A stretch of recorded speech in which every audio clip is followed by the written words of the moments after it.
নিশ্চিতভাৱে BTC 40টা সমষ্টিৰ ভিতৰত ননাই চেৰভাং ক'ব গ'লে 40টা সমষ্টিৰ ভিতৰত পিছপৰা সমষ্টি আছিলে UPPL দলৰ। কিন্তু আজিৰ তাৰিখত ননাই চেৰভাং পৰিষদীয় যিটো সমষ্টি UPPL দলৰ কাৰণে আকৰ্ষণীয় হৈ পৰিছে।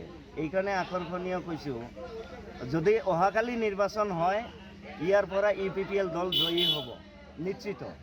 যেনেকৈ যোৱাকালি ধনচিৰি ৰৌতা তেনেকৈ BTC প্ৰত্যেকটা সমষ্টিত দিনে নিশাই যোগদান কাৰ্যসূচী চলি আছে আৰু এইটো অবিৰাম চলি থাকিব।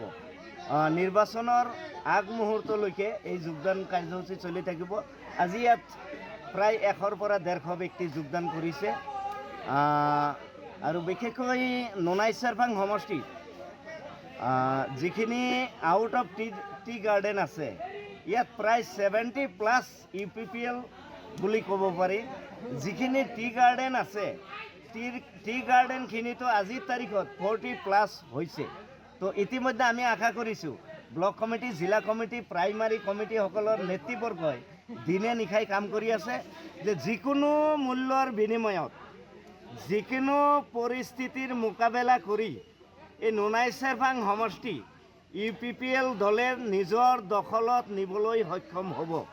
আৰু এইবেলি যি 2025 চনৰ BTC পৰিষদীয় নিৰ্বাচন, এই নিৰ্বাচনত UPPL দলে একক সংখ্যাগৰিষ্ঠ লৈ চৰকাৰ গঠন কৰিব আৰু BTCৰ 40টা সমষ্টিত যদি ভূমিকম্প হৈ বা কোনোবাই JCB লগাই মাটি উলট পালট কৰি দিয়ে, 10 ফুটলৈকে খান্দিও দিয়ে, তথাপি UPPL দলৰ চৰকাৰ হোৱাটো নিশ্চিত, কোনেও ৰখাব নোৱাৰে।